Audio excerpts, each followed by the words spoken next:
today on the game room, we're going to make some really cool Pokemon wall art. Now, if you've ever been on Pinterest, you've probably seen the crayon melting wall art. So we're going to kind of do our own version inspired by Pokemon.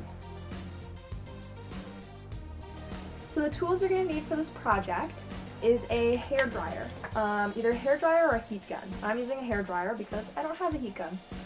You will also need a hot glue gun, probably some extra sticks, paint brushes, some tape, some canvases. Now I bought these at Michael's.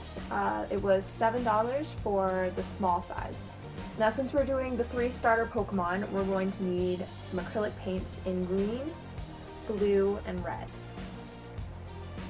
And lastly, we're going to need our crayons. So I just bought a 64 pack and I divided them up already into kind of browns and greens, some blues and purples, and then some reds and orange. Now I'm just going to walk through one of the canvases, but I'll show you the rest of them once they're finished, because it's the same process essentially. So I've gone ahead and laid out my crayons in the order that I want them on my canvas, just along the top, and I've also taped a piece of construction paper over where I want some negative space, and that's where I'm going to paint in Bulbasaur once we're done.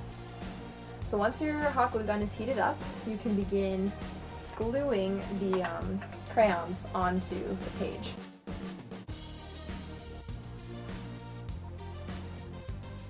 Once your crayons are glued on, it should look like this. So they're all glued along the top, and then Bulbasaur's here. You could probably move these up a bit. This is my first time doing it, so I just put them a little lower than I should have.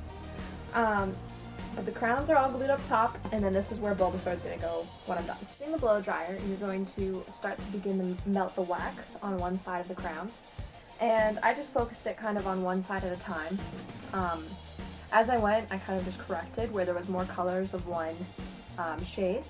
And then by the end of it, I wasn't too happy with all the negative space, so I ended up turning it upside down and doing it again with just the melted wax, so it would cover the rest of the area where the crayons originally were.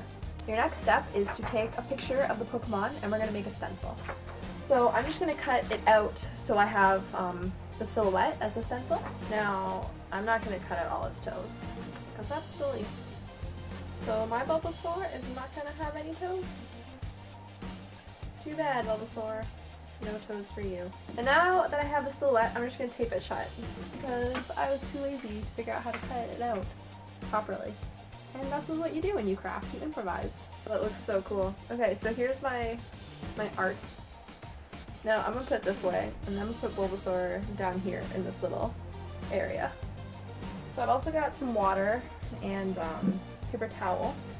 So what I do, oh no, please don't fall. This is the issues of working in a small space. Okay, so you're gonna dip your paintbrush in some water, rub some of it off, and then go right into your paint. And let's start painting this sucker on. Just hold the stencil down where you need it down. I'm sure you know how to use a stencil. Messiest project I've ever done. So right now it kind of looks a little bit like a little green blob, but we're gonna let it dry, and then I'm gonna go over it with a Sharpie. So just the outline. So here's my finished Bulbasaur wall art. It's just melted crayons and some paint. So we've got Bulbasaur, Squirtle, and Charmander. So I did all the starters in their appropriate colors. So you can hang these up together, or you can just make your favorite Pokemon. Whatever you do, let me know if you do this project. It's so much fun. It's a little messy, but you can really do any character you want. You can just do some interesting colors from either their design or the game. You have total creative freedom over this project. Please like this video if you enjoyed it, and leave a comment below with what game room crafts you'd like to see next time. This was the 3rd episode of the game room. Until next time, see ya.